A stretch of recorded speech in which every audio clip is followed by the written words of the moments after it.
Pese a la magnificencia de los chorros de agua que asoman sobre las ásperas mesetas de los montes universales, en el corazón mismo de la península ibérica, nadie apostaría mucho por el porvenir del Tajo.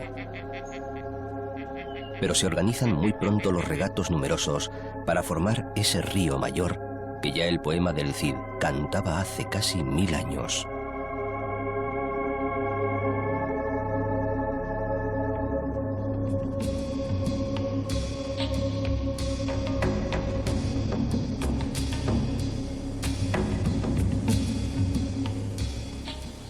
Qué austero, qué solemne, qué emocionante es el Tajo de España. Así escribía hace siglo y medio el viajero inglés Richard Ford. Incluso se atrevía a compararlo al Danubio, aunque echaba de menos la presencia de barcos en sus aguas. Durante los 900 kilómetros de viaje por España, manifiesta el río tanto su salvajismo como su timidez exagerada. Le huyen los pueblos. Apenas se acerca a las ciudades, salvo a Aranjuez, Toledo y Talavera, y cuando ya está muy crecido,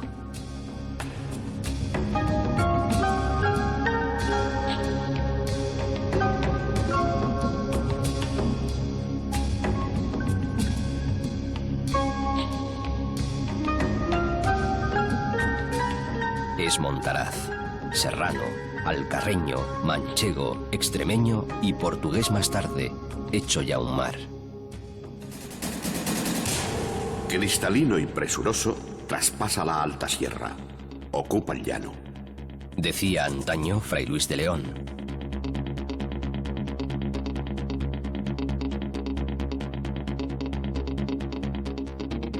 Tajo, río mayor, río general de España, el más largo de la península, cargado de historia y de historias.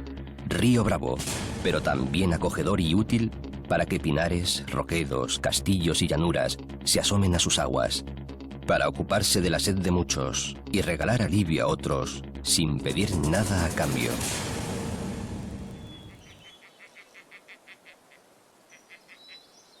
Nace el río a menos de 1600 metros de altitud, en tierras de Teruel, vecinas de las de Guadalajara y Cuenca, y pronto ha de disputar escorrentías con otros cofrades más zapadores y agresivos. Pues casi a su mismo lado nacen también el Guadalaviar, que luego en la ciudad de Teruel se bautizará como Turia, el Cabriel y el Júcar. A todos ellos les aguarda un viaje de apenas 200 kilómetros hasta llegar al Mediterráneo. Mas el Tajo ha de abrirse paso entre muchas sierras, trotar por muchas llanuras, antes de contemplar la melancólica ciudad de Lisboa.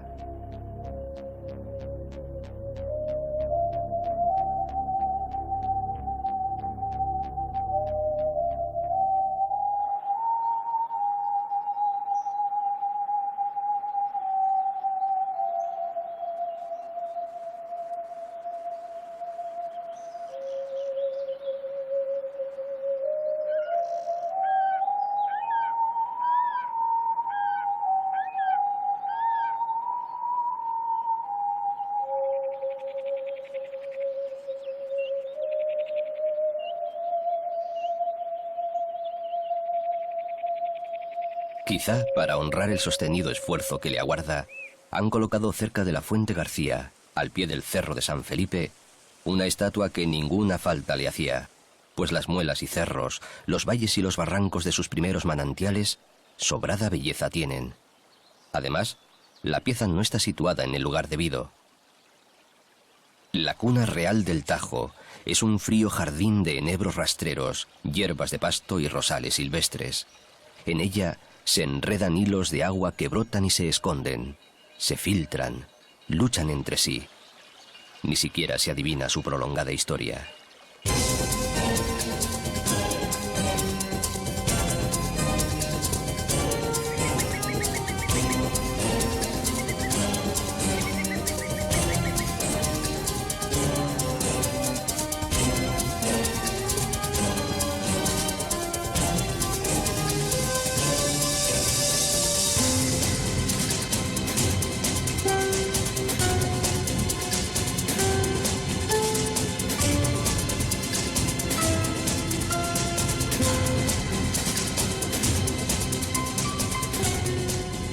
que tiene muy cerca parajes soberbios y pueblos hermosos. La primera población a la que se asoma de veras es Peralejos de las Truchas. Claro que nadie reprobaría esa curiosidad. Peralejos es un modesto y ameno pueblo serrano, vivienda antaño de pescadores, madereros y campesinos sin mucha fortuna. Y guarda todavía su fama como principal puerto de salida o embarque de los famosos gancheros, aquellos pastores de bosques flotantes que hace más de 60 años abandonaron definitivamente su actividad. Recuerdo de los gancheros que conducían sobre aguas turbulentas los abatidos pinos hasta Aranjuez, y memoria escénica sobre sus peripecias es la novela que en 1961 publicó José Luis San Pedro, El río que nos lleva. No es una suave corriente entre las colinas, sino un río bravo que se ha labrado a la fuerza un desfiladero en la roca viva de la meseta. Solo los gancheros se atreven a convivir con él.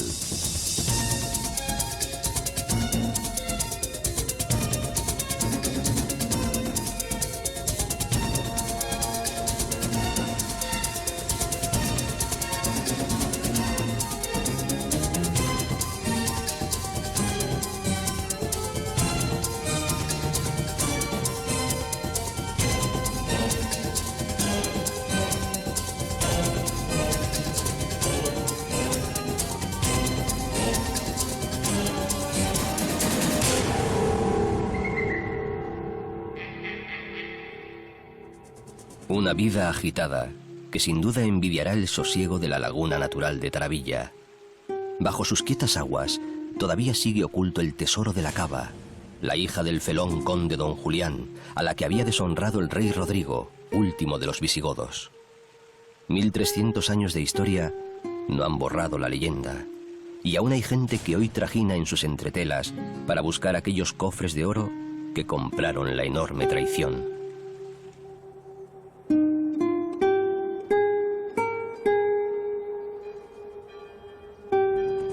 Por los alrededores brotan los pueblos, tan asustados de las impetuosas aguas que no se atrevieron nunca a asomarse a ellas. El folclore los define con malvada ironía. De Peñalén salió el hambre y por Poveda pasó. En Taravilla hizo noche y en Baños se avecindó.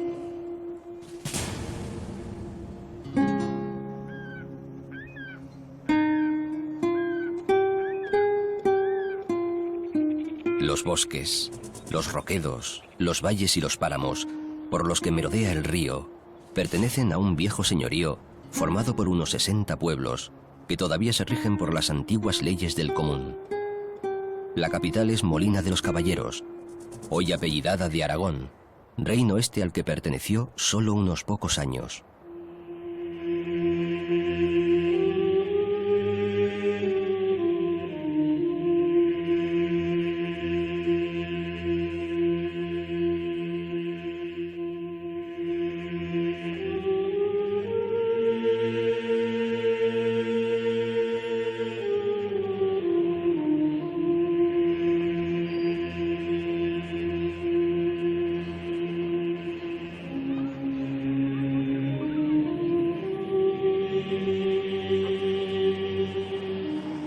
Molina fue castellana casi siempre, mas en largas disputas desde que Alfonso el Batallador la tomase a los moros en el año 1129 y Manrique de Lara reforzara su castillo y el amurallado cerco con las orgullosas torres que aún sobreviven.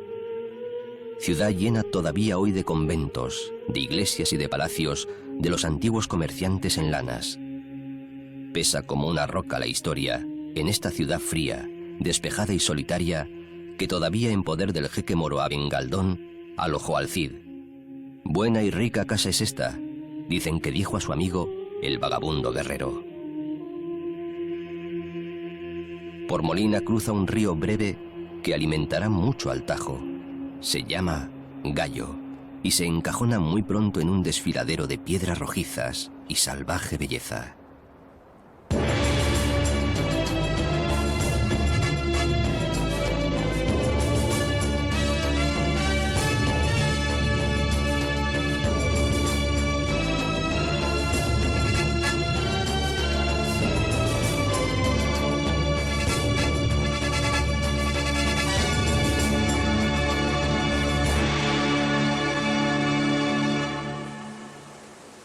arranca la garganta al pie de un escalofriante pináculo que preside el santuario de la Virgen Románica de la Hoz, patrona del señorío, sin competencia de otras vírgenes que esconden sus ermitas sobre rocas o extramuros de las aldeas vecinas.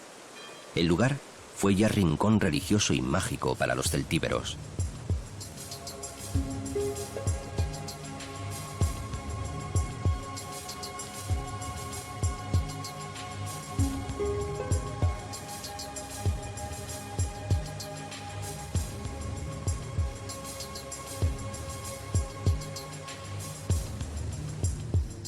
El pequeño río Gallo viene a morir en uno de los parajes míticos de estas sierras, un poco más allá de Poveda y sus gloriosos vestigios, junto al puente de San Pedro.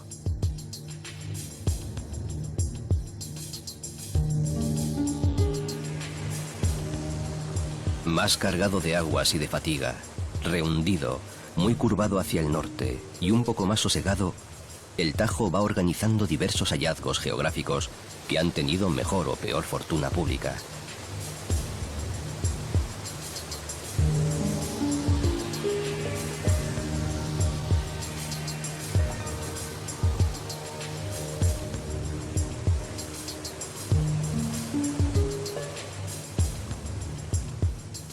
Y divisan más allá los muros del convento de monjas bernardas de Buenafuente del Sistal, aunque con la tristeza por el gran Sabinar milenario que lo abrazaba y que neciamente se taló en gran parte. Tiene este monasterio, recio y severo, el único cisterciense de Guadalajara, más de 1000 años de historia. En la Edad Media fue refugio de damas nobles y sepulcro de princesas.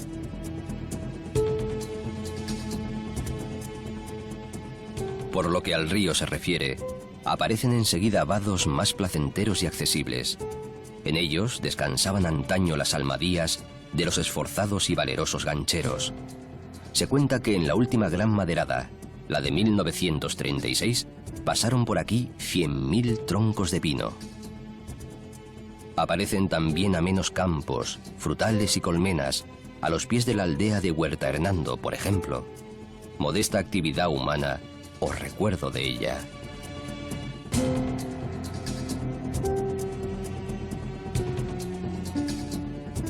Luego el río sigue abriéndose paso entre quebradas y rocas, entre pinos, encinas y chaparros.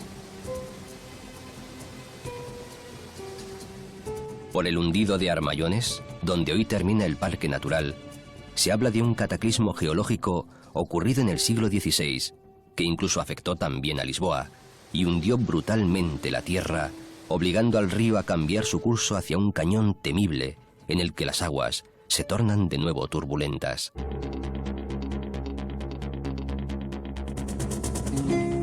Después, se abre ya al paisaje que comparten Ocentejo por el norte y Arbeteta por el sur.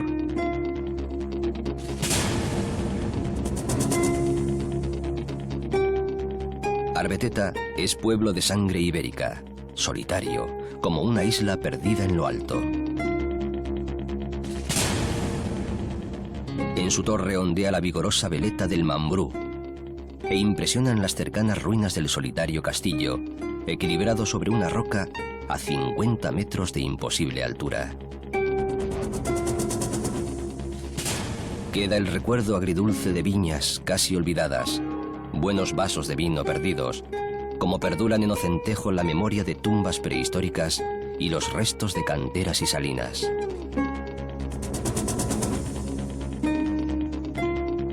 Luego de decir adiós a las calles de Azañón, decide el Tajo entrar en la Alcarria, dispuesto a descansar un poco. La Alcarria era, en la etimología árabe, pueblo o comarca de escaso vecindario. Hace 2 siglos, estos campos, entre Guadalajara y Cuenca, formaron una de las 16 provincias de Castilla. El río se entretiene aquí, acunado por recuerdos viejos, junto a sotos llenos de pájaros, entre 2 amenas riberas.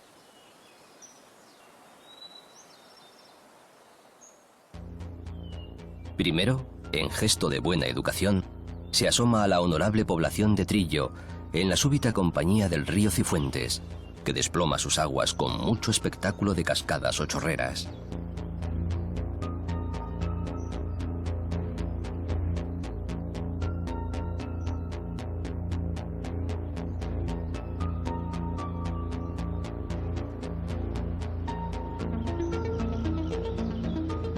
La vieja Puebla tiene algo de cinematográfico en sus casonas, sus iglesias, sus bosques, sus antiguos baños de aguas medicinales, su castillo, el ancho abrazo del páramo y el ruinoso convento de Santa María de Oliva.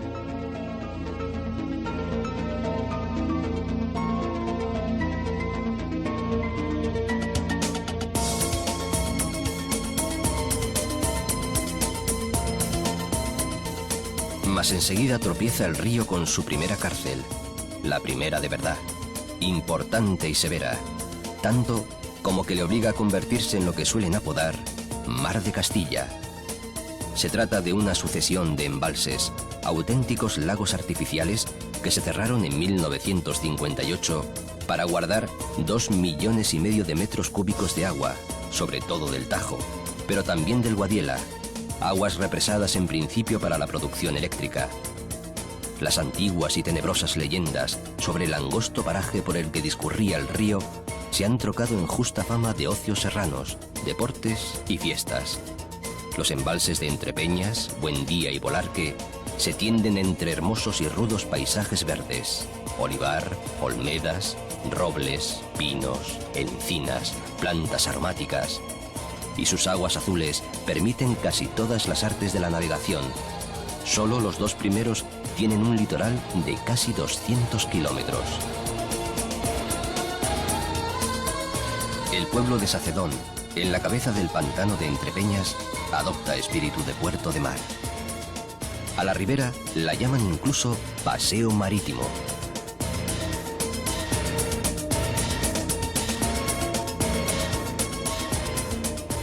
En pleno secarral de la Alcarria, nadie hubiera podido pensar que el sino de la villa de Sacedón habría de ser el agua.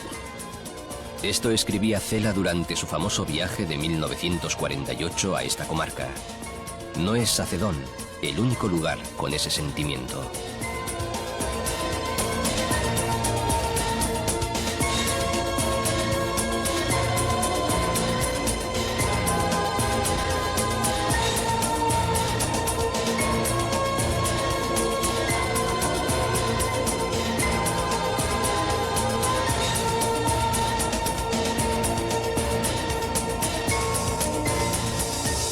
Puesto que de aguas vamos, bien merece la pena marchar desde Sacedón hacia Oriente, pasar del Tajo al Guadiela, de Entrepeñas a Buendía y echar, aunque solo sea una mirada, al otro gran pantano de estas tierras. Los 2 principales ríos se van con el recuerdo de la visión inquietante del castillo de Anguix, en la orilla derecha del Tajo, la ribera rocosa. Aquí, las piedras, ordenadas a más de 100 metros de altura, parecen dar escolta final a las corrientes.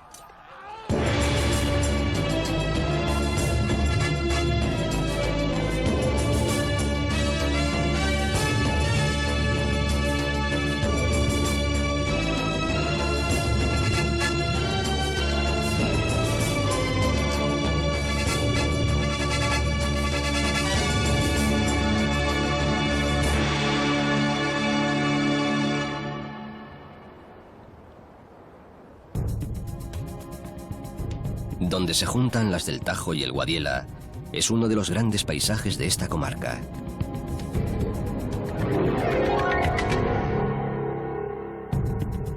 Se trata del embalse de Bolarque, también del desierto de Bolarque, como por su oculta soledad lo llamaron los carmelitas descalzos que edificaron por aquí un convento a finales del siglo XVI.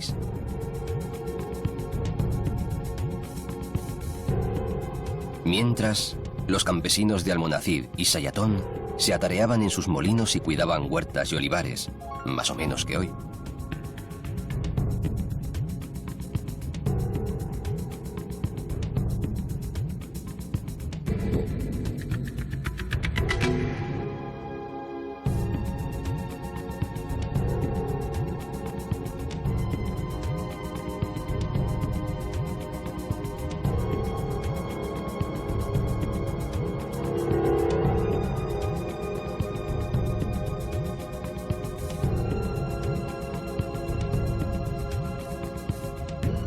Los frailes se dedicaron principalmente a construir y reconstruir un cenobio que el fuego y las aguas echaban abajo continuamente, hasta que se cansaron de tanto esfuerzo baldío y se alejaron de este paraje, luego convertido en una de las presas más antiguas de España. Los primeros muros de contención son de 1907. Después llegaría la ya antigua central nuclear, aguas abajo. De un extremo del embalse de Bolarque, que es el menor de los tres grandes, arrancan los tubos y canales del trasvase que exprimirá las aguas del Tajo para llevárselas al Segura.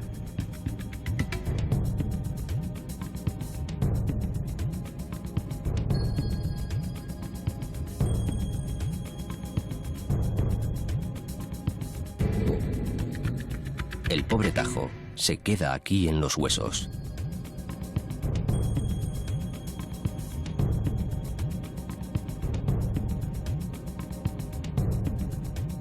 Esquilmado, lento en sus meandros, perdida su bravura alta, casi vencido, atento solo a los vestigios fortificados con los que tropieza en un recodo.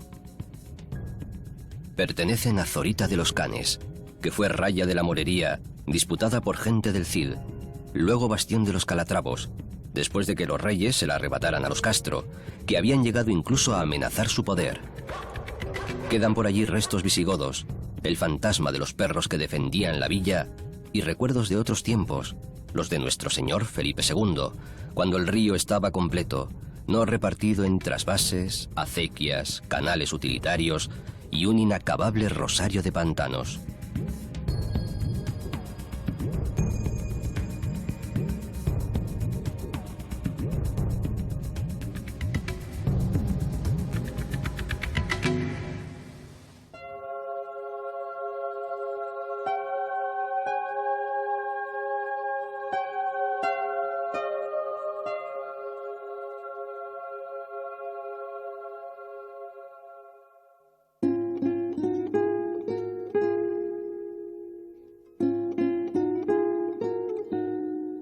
Adormecido en la parda campiña cerealista, siempre con la alegría de los chopos a su lado, deja el Tajo la provincia de Guadalajara para visitar Madrid, que lo recibe con el fantasma del castillo de Fuentidueña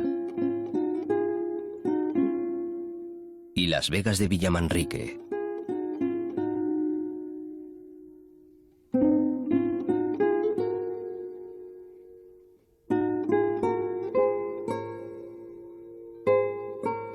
Claro que enseguida se le ofrecerán espectáculos mayores.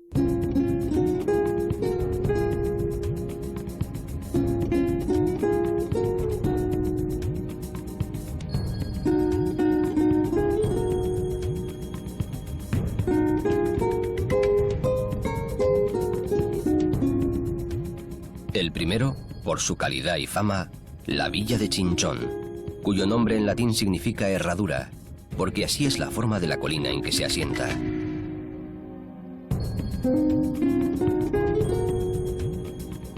Su historia moderna arranca en el año 1082 y no terminó, desde luego, en la tarde en la que Cantinflas toreó en su lujosa plaza para la película La Vuelta al Mundo en 80 días.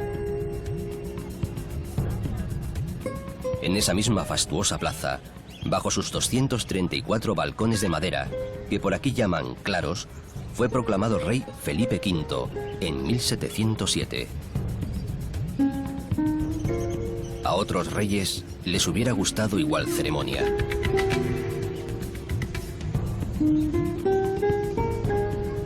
Se la conoce con el sobrenombre de la Plaza de los Toros, tal vez porque, según noticias de la época, en 1502 tuvo lugar la primera corrida, que se celebró con el fausto motivo de las bodas de Felipe el Hermoso con doña Juana, la hija loca de los reyes católicos. Tanta afición taurina hubo aquí que los matadores Frascuelo y Marcial Lalanda fueron nombrados hijos adoptivos de Chinchón.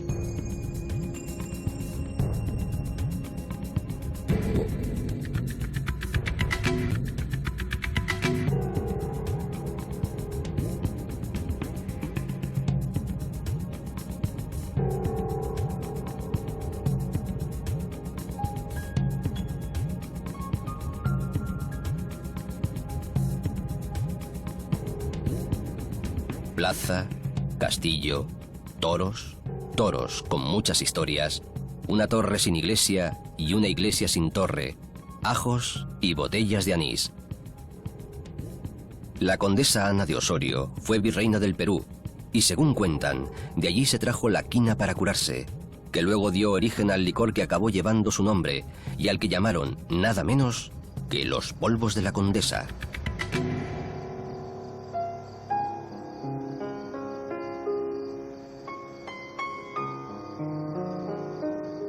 En fin, demasiado es Chinchón y tan tímido el Tajo que no se atreve a acercarse del todo a tanta gloria reunida.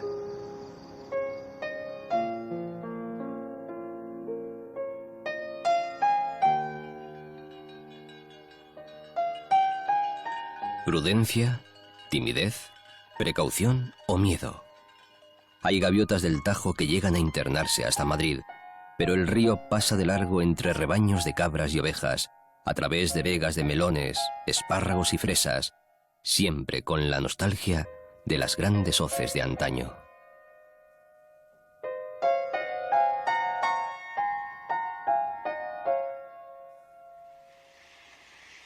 El raro nombre de Ontígola es el de un pueblo asentado en una estepa pobre, ya tierra toledana, y el de una extraña laguna, un estanque más bien, que suele interpretarse como pequeño mar en tierra. El muro lo trazó el arquitecto Herrera a fin de que los reyes veraneantes tomaran agua abundante para sus fuentes y jardines.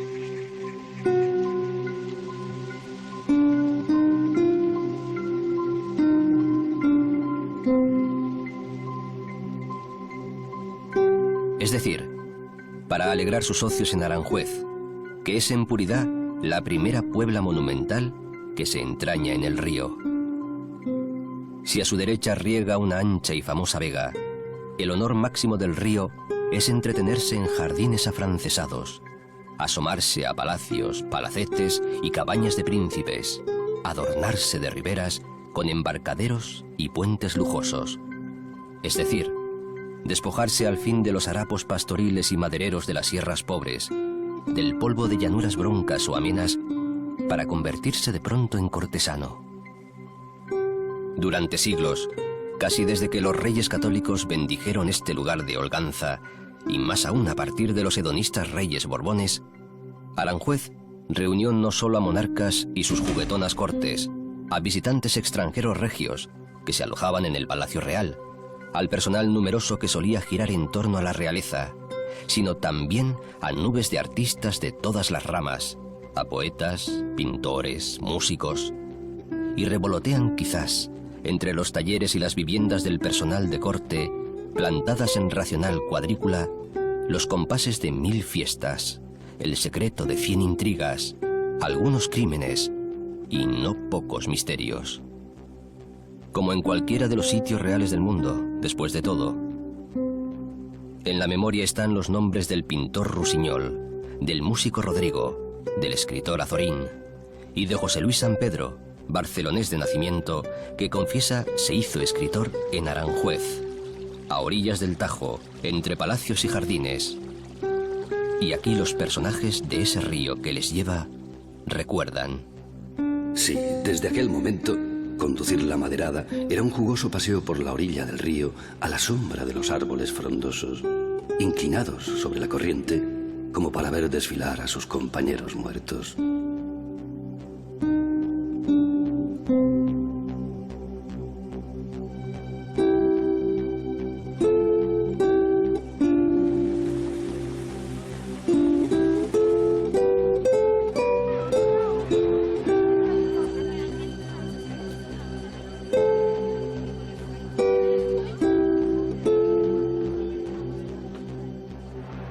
Opulento, con pasado cortesano, el Tajo es en Aranjuez rica vega, puente colgado, óleo tranquilo y reposado, presa de gancheros y tarde de toros para visitantes de ocasión y turistas de vocación.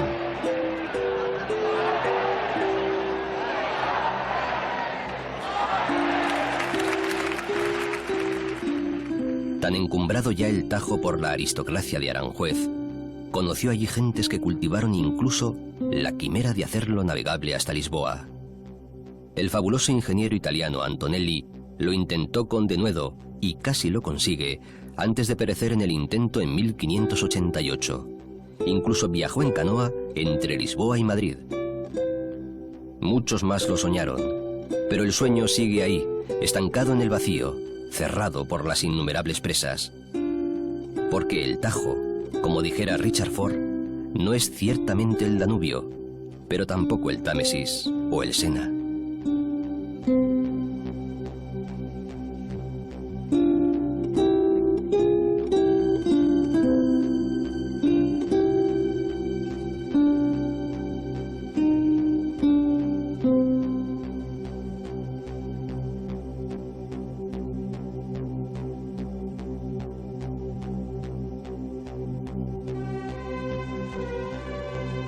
Marcha perezoso, adormilado en sus lentos meandros, como si quisiera esconderse detrás de algún cerro y volver atrás, como perdido entre los pueblos, todavía algo moriscos, de la Sagra toledana.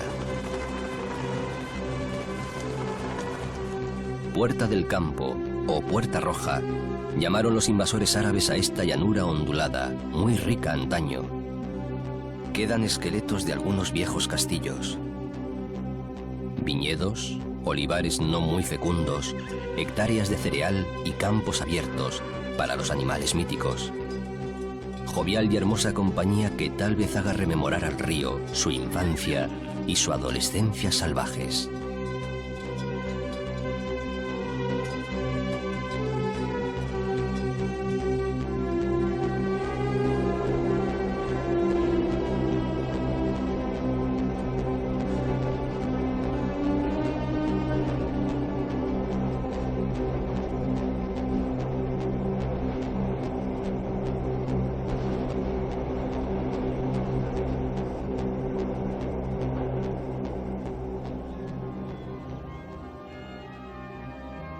Yepes, amurallado y orgulloso de poseer una iglesia tan grande como para albergar 14 capillas y con buenas rejas de forja.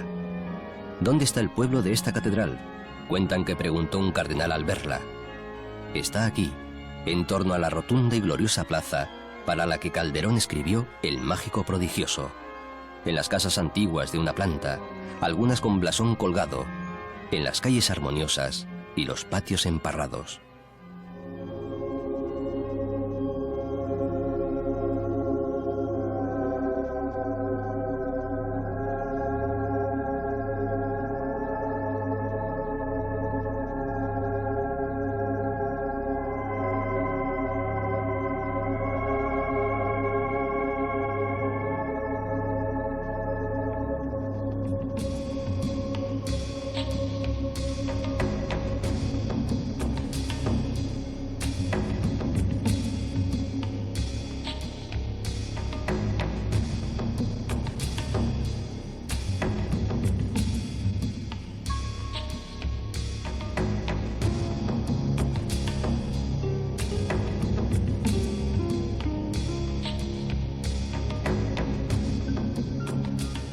Al otro lado del hondo cauce del Tajo, o sea, a su derecha, la también murada Illescas se envalentona como capital natural de la Sagra.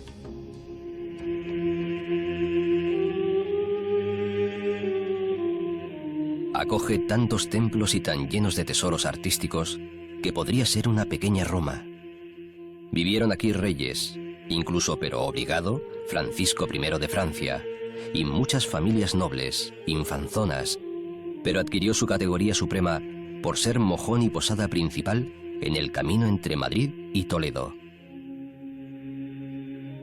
De aquellos esplendores quedan, entre muchas obras de arte, los cuadros que el Greco pintó para el entonces Hospital de la Caridad.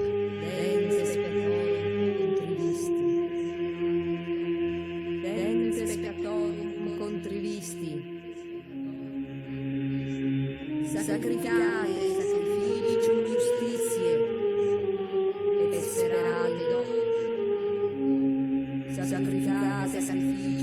justitiae,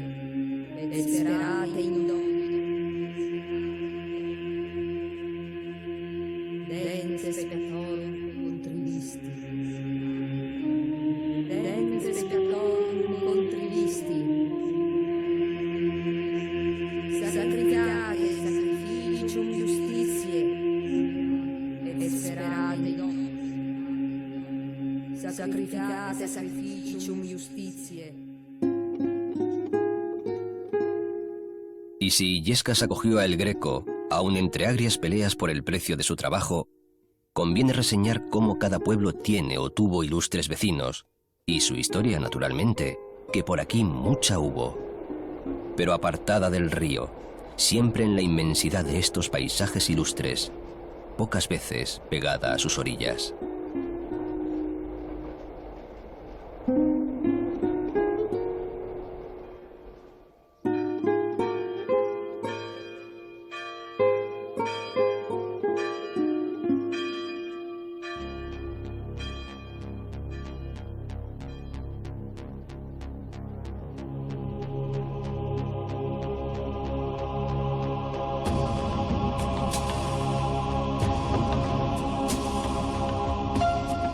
Después, como en súbita pesadilla, se cierra el horizonte, crecen las colinas y entre ellas surge una gran roca habitada.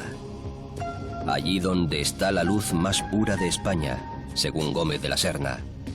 Roca habitada no solo de hombres y desde hace 3000 años, sino de historia, de tiempo, de leyendas, de arte, de mitos.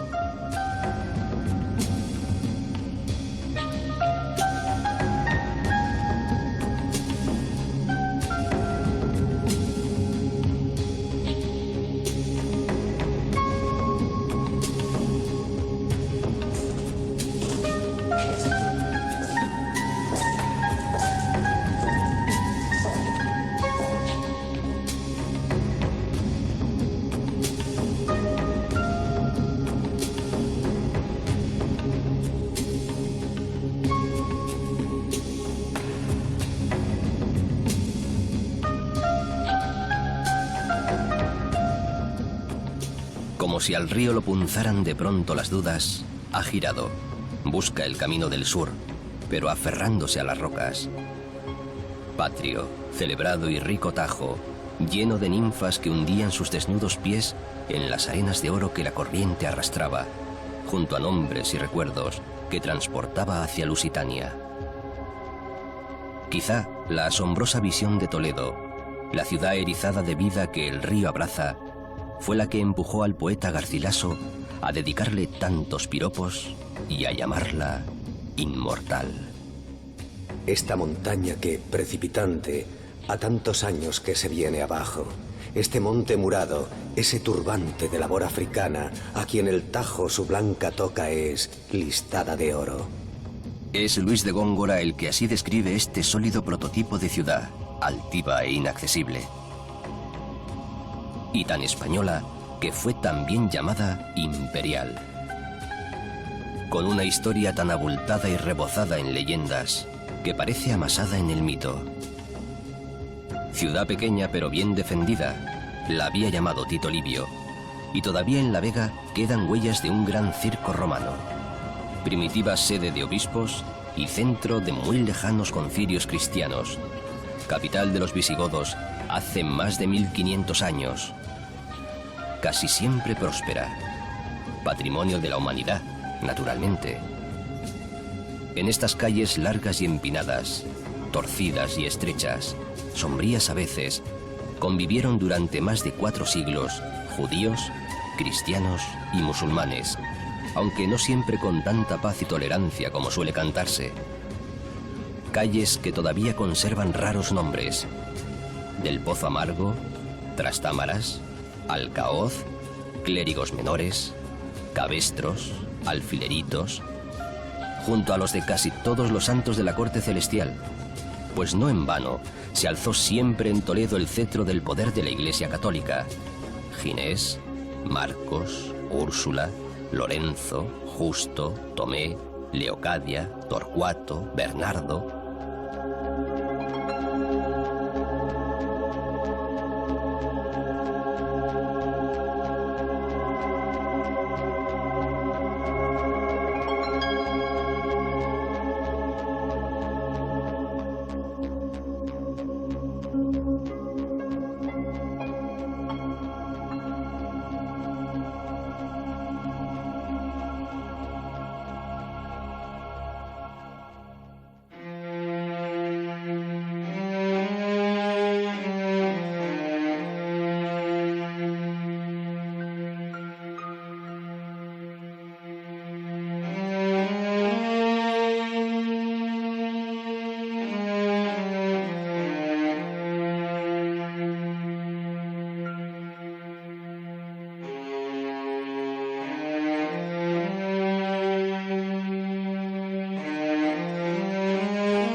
Desde luego, todas esas culturas, religiones y formas de vida han dejado muy marcada su huella y su atmósfera.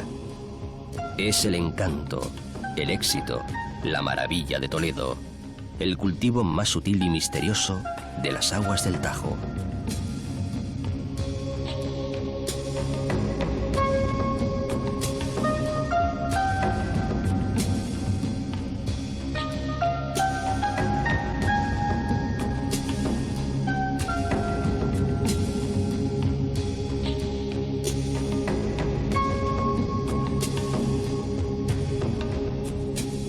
La inmensa catedral, el alcázar, las iglesias, las sinagogas, los puentes, las mezquitas, los palacios públicos y particulares, fábricas mudéjares, góticas, barrocas, más la presencia constante y perfecta de uno de sus habitantes más ilustres, el greco Theotokópulos.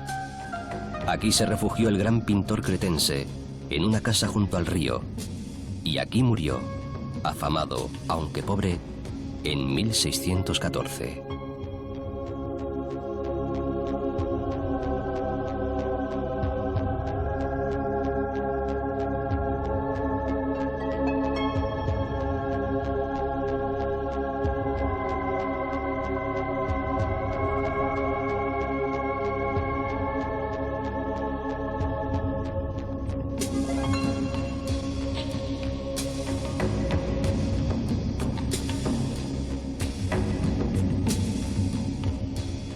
Hoy como ayer, pues el tiempo parece que no existe.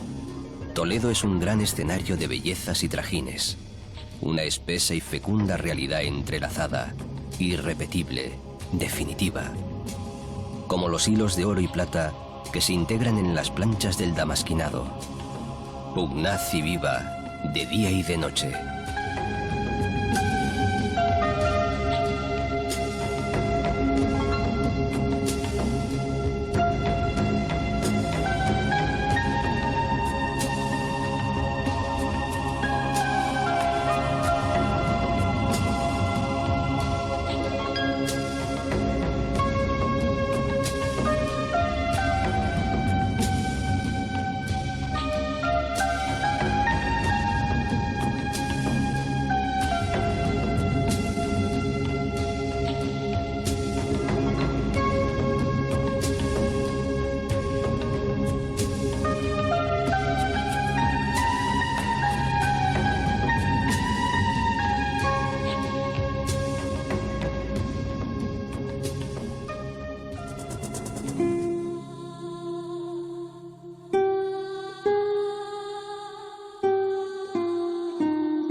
Una de sus más pedagógicas leyendas, anudada para siempre a la Peña del Moro, cuenta que un príncipe musulmán apareció con sus huestes ante el imponente Roquedo, después de que los cristianos se hubieran apoderado definitivamente de la capital en el año 1085.